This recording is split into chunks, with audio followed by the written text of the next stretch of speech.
Vitality have made it to the playoff stages. They've hit top 8 and they took down the Vertig gang in a very convincing fashion. But firstly, Apex, what I've got to ask you is, how are you feeling after that? Because you went from a challenger stage that looked scary, we weren't even sure you guys were going to make it, and now you have a convincing performance here in the tougher stage. Yeah. Well, to be honest, it's been a long way since Vitality got created. It's been up and down for us, mainly up, I would say. But yeah, at the challenger stage, we didn't play well at all. As I said in a few interviews, I feel like we played at the same level than our opponents. Nothing bad against opponents, but I think like Dream Eaters or Simon are a bit less good than Mouseport or those teams. So I think we just didn't play good at all, and we just woke up at the first game of the legend stage. So yeah, it feels good. And how do you stop something like that happening, where you do play to the level of your opponents? Because it's quite easy to fall back into bad habits when you do that. Well, to be honest, in the team we need few things to be good, and the first one is we don't like to play against crazy CS, like CIS CS. It's the craziest CS you can have, so it's really tough to play against them because it's not really, I don't know how to explain, but it's not really like the thing that the really top teams do. So it's pretty hard for us to counter that. And we're just raging really fast when it happens.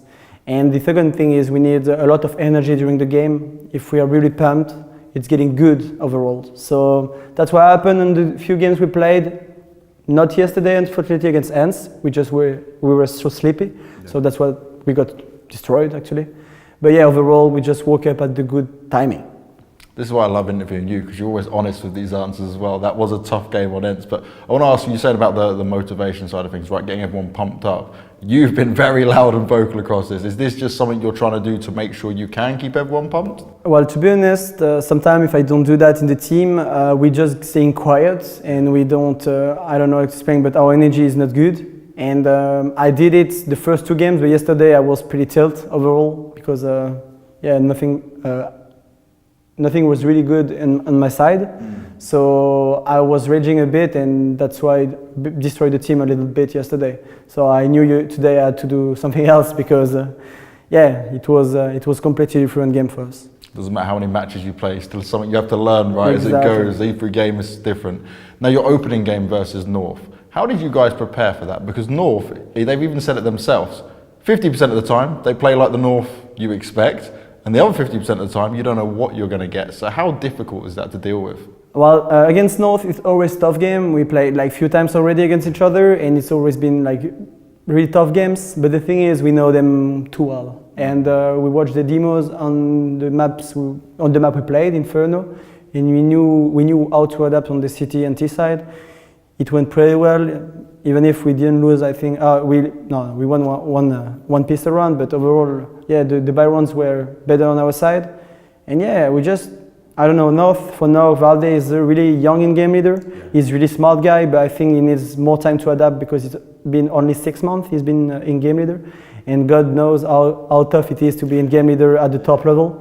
That's what, it's also what Alex told me. He said, I think North will be really good, but they need Valde to get more time at being a caller, as he did in the LDLC back in the days. So I think that's what happened in that game. Now, FaZe, I had an interview with both MBK and Alex over these stages, and now I've got you. But Alex said to me, Dust2, maybe we should avoid that in best of ones. You then go up against a FaZe clan, which is still scary, no matter what the people they have on that roster. But you guys managed to do a very convincing job there. I just want to know from your guys' perspective, is Dust2 still going to be this pick that you will take the risk on? Because it's such an open map for many teams. The thing is, when we on the good mood on Dust2 and we're doing the right things, I think we are one of the best team in the world. But if we do like we did yesterday against Ants, we can be the worst team in the world, or against Simon. So Dust2 depends a lot of ourselves and not the team we play against. And we just need to play our CS on Dust2, and when it happens, we're really good. We've been struggling a bit on the T side lately because a few things didn't happen good in the team on Dust2. On the preparation, etc. So we need to wake up and play the CS we know on Dust2, and I think as terrorist is gonna be good because our CSI was really strong. That's what happened against FaZe. We won 13-2 but it was kind of the same than North. We knew what they were doing. They were like the meta on Dust 2 right now is to run a lot, like during really fast approach of the map. So that's what happened, and we knew what to expect from them. Now going into that Ents game.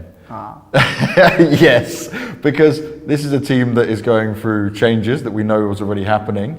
So a lot of teams maybe thought, okay, they're not going to be up to standard. What did you guys think when you went up against them? Did you see it was the same old Ents? Well, to be honest, they played really good against us, mainly Alu. He was like destroying us so hard yesterday. But the thing is, when you play Ents, it's always a tough game. They never beat us in elimination game yet. Wow. So we were like really confident.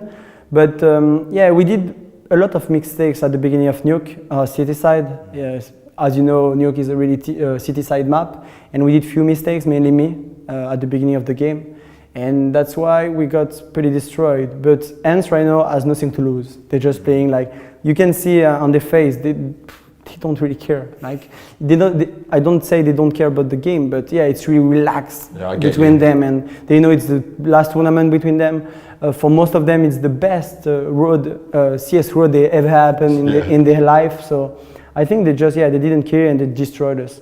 And unfortunately for us, Zaiwu wasn't like really good yesterday. It's the first time maybe it happened for him.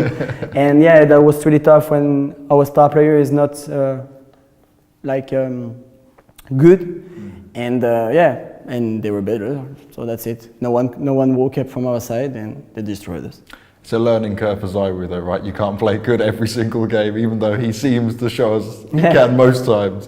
Now going into this matchup against Mousesports, Vertigo, we know they like to talk about how much they play it, the whole Verta gang, but they turned into getting Verta banged because you guys literally destroyed them. Did you guys just have a great read on exactly how they would play? To be honest, the fun part of that is we played, during our bootcamp, before the event, we played against them in practice on Vertigo, and we totally knew what to expect. And yeah, we destroyed them.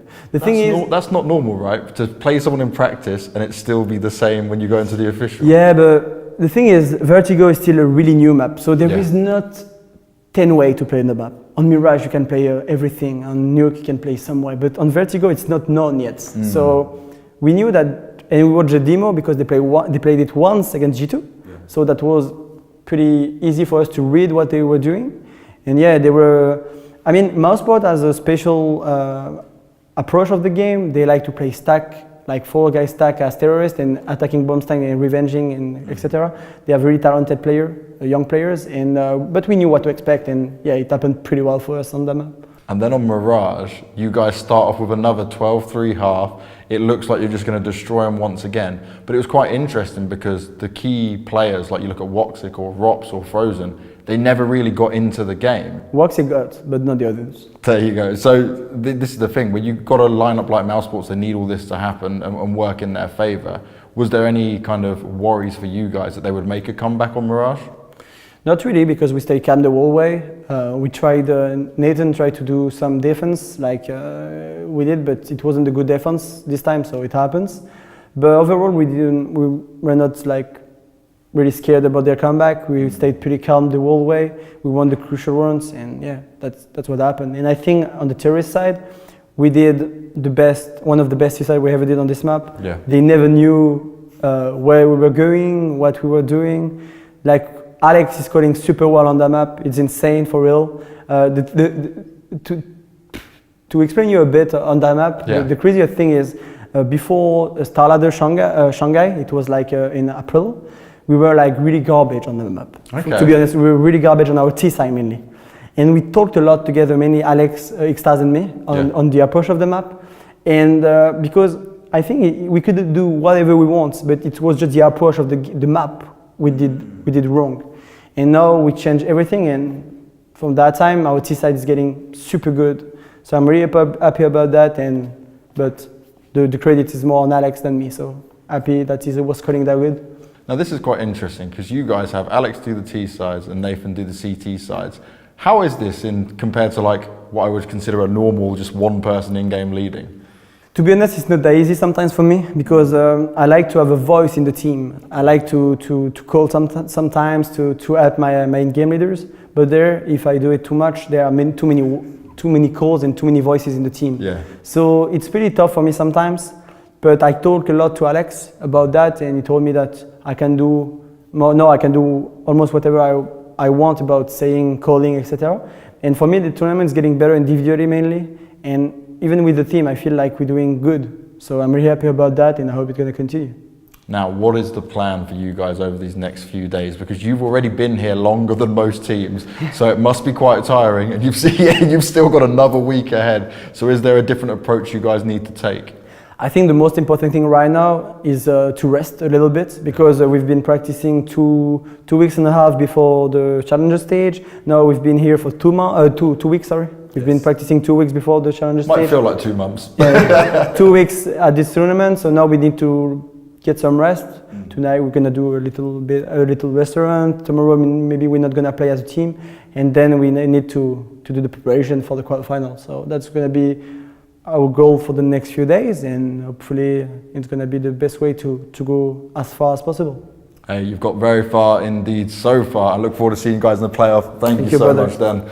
Another interview being wrapped here, and we've got the winner's seat from Secret Lab. As always, we'll have to find out who else is going to make it to the playoffs later on today.